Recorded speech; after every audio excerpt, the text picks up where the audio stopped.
Ja, herzlich willkommen zum Türchen 23. Die Üleports und die Berichterstattung über unser Jubiläum sind unser Thema. In 3 verschiedenen Journalen haben wir auf das Fest aufmerksam gemacht. Was kommt, mittendrin was ist und was bleibt noch anzuschauen.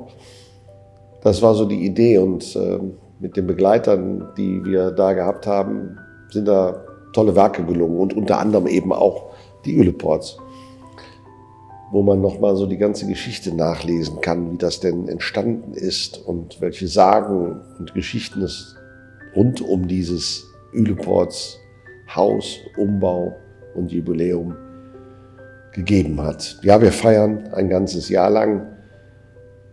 Und ich glaube, wir feiern noch viel länger diese wunderbare neue Üleports, die sich als Kultlocation in Köln schon einen Namen gemacht hat. Wer hier nicht gefeiert hat oder nicht feiern wird, der ist selber schuld.